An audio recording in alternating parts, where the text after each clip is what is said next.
Good afternoon, Judge David Morris on behalf of Pleasant Lake Park, LLC. Your name, sir? Christopher Genovian. Genoviak. Okay. The W is a V. Got it. It's Polish. All right. I apologize the way I exited last encounter. I just a little bit of pain. It's my first time in court. I wasn't just wanted to get out of the Thunderdome. So, but Mr. Allen, good to see you again, Mr. Allen. This is the Thunderdome? I consider we're gonna sweating is a Thunderdome. Oh, okay. Okay. About 98% of places I encounter. I was gonna we could put something outside. The Thunderdome. All right.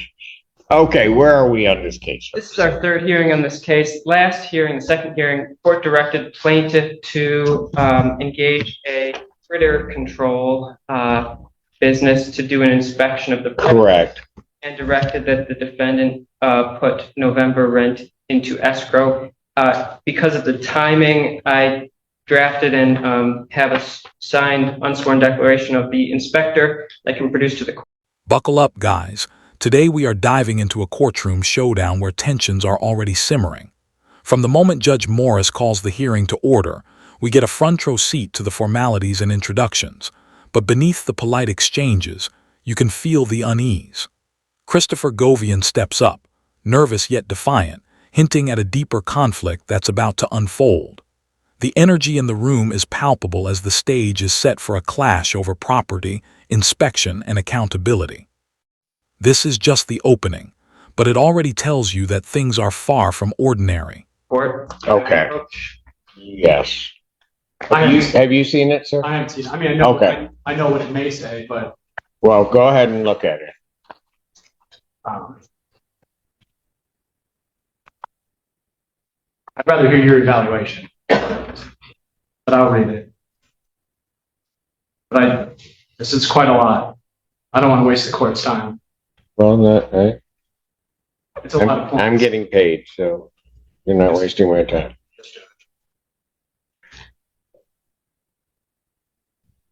I may need to adjourn to call my attorney if that's free, and that's been referred to me for free by the state of Michigan. I may need to refer this. I may need to adjourn. I don't know. This is a lot. But I have prepared my statement. Well, which is brief and short. Well, but hold on a second, sir. So I'm looking at this, and there were certain specific things that you complained about that were happening as a result of an infestation of some type. This is basically indicating that there is not or no evidence of an infestation. So that's completely contradictory to the reality. You need to relive it. So I was interested to see I wanted to see what Mr. Weasel's. Here the stakes rise as the defendant challenges the credibility of the inspection. He calls out a conflict of interest, questions the legitimacy of the inspector, and paints a vivid picture of rat infestations inside the property. The courtroom tension is tangible. You can feel the frustration mounting. Every line he utters drives the suspense higher. Who will the court believe? The inspector's ties, the prior inspections, and the unseen infestations make this segment a fascinating battle of claims versus evidence, leaving the audience gripping their seats in anticipation. Inspector said, and to make this very clear, I think this is the most important part. Mr. Weasel, inspector, is my next door neighbor. He never provided a valid card. His company is not licensed or insured, and he hasn't proven that. He's my next door neighbor, and I believe there's a conflict of interest. Mr. Weasel owns a trailer park that the inspector lives in. There's a major conflict of interest. This is the burglar investigating himself, essentially. And I'm satisfied with whatever you decide, of course, but there is rat poop in my living room, and Mr. Weasel. And okay, hold on, sir. Okay, there's a lot of. So why? I guess part of it. My question is, why didn't you put the money into escrow? I just forgot. I'm looking for a job because I'm unemployed. I have the money. I can prove to you with bank statements that the money's there. I have over $3,000, almost $4,000 maybe, but the money's secure. It's there. I'll have. Well, but hang on. It's got to be placed in court escrow. Okay. Now the focus shifts from evidence to accountability. Christopher explains why the rent money wasn't escrowed, weaving in personal challenges like unemployment, while simultaneously maintaining his insistence that the infestation problem persists. This section balances human vulnerability with legal obligation, making it intensely relatable and suspenseful. The audience sees the tension between legal expectations and practical realities, understanding both the emotional weight and the procedural stakes. Every sentence heightens the drama as the story moves forward. Okay, I would. Right, It's my and- first rodeo. But I was kind of clear with you that you had to place that within 7 days of the last hearing, so it should have been in at the beginning of November. Oh. No, That- by that no could be by an November escrow. 7th. That can be an escrow within, by the end of the day. I was, really just focusing on Okay. employment because I haven't been sleeping because there's a lot of rats and mouse. I spoke to Mr. Weasel this morning, and we both confirmed that we're going to do more inspections and maintenance. And that he confirmed to me that the baseboards in my kitchen are like flappy, and we didn't look for that because there was many holes around the skirting of the trailer. So that has been about almost completed. The skirting around my trailers. Are you planning on hiring an expert to get this tested? I wasn't prepared for this denial of reality. So now I'm forced to call like Terminex. That's like a licensed and insured inspector, not a licensed.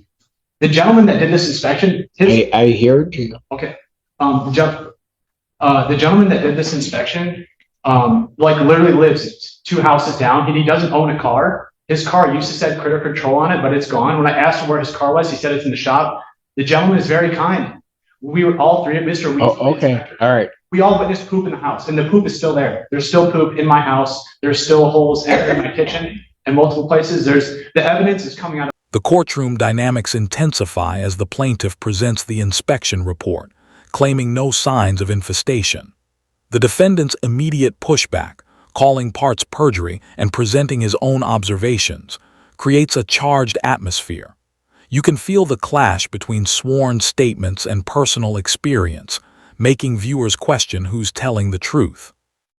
This segment is packed with suspense, contradictions, and courtroom strategy, keeping the audience invested as the battle over credibility escalates and the path toward resolution remains My ears. But I was not prepared for this denial of reality. I was expecting a deal so we could all go back to living in peace and harmony.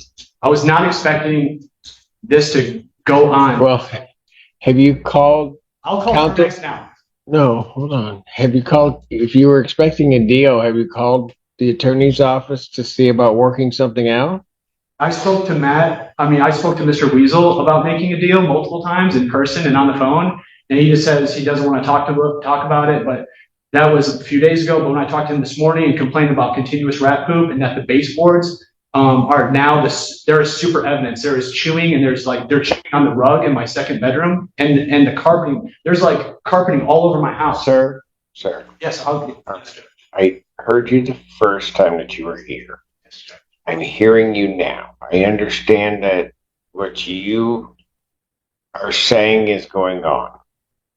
That is why I asked plaintiff to get somebody in there to look at it, to provide something to the court with regard to basically do an inspection to see if there's anything there. Yes, Judge, there was an inspection done by Stephen Stamper, and frankly, to the point, to the allegation that there's some conflict of interest, I'm personally not aware of his living where he lives, but this statement submitted under the penalty of perjury by a person who is qualified to do animal control, frankly, our court system would come to a halt if we just said that someone knows someone who did something and they made a sworn statement, that this is a legitimate sworn statement He will testify to the truth of these matters. He did an inspection of the outside and inside of the premises.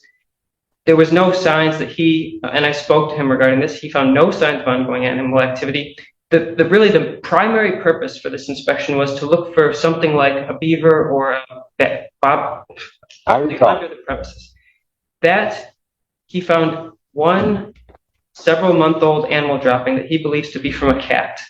He had done prior trapping events and really nothing, there is no ongoing animal activity under the premises. He found the condition inside the premises, which we believe to be, or he believes to be, a product of the tenant's living condition, is conducive to mice and rodent presence. He didn't find any specific evidence of current mice or small rodents, but he wouldn't be surprised if there are mice or small rodents that would be attracted.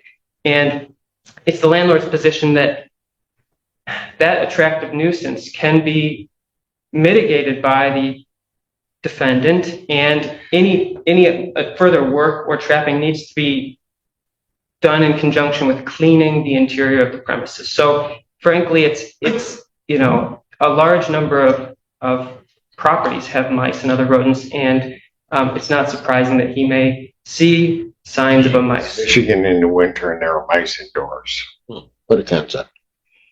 What? So point number 17 is clearly perjury.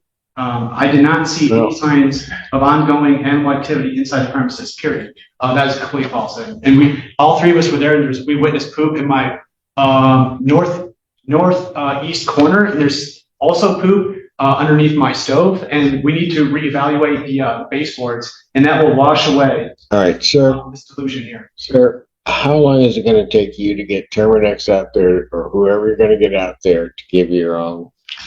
So they said they would do on the website.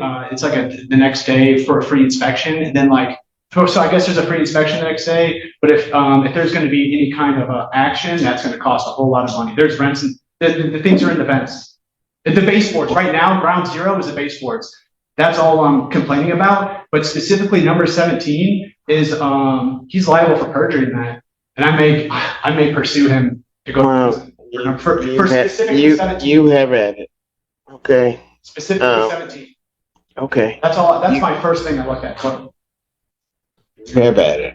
Can I make one comment, Your Honor? Thank you. That Mr. Stamper took what he called an endoscope, which I believe to be a camera attached to a small tube, yes, and went in the heater vent because that was complained of. There was no findings in the heater vent. I never complained about the heater vent. There was also a purported hole in a cabinet under a heat sink that was inspected. So this moving target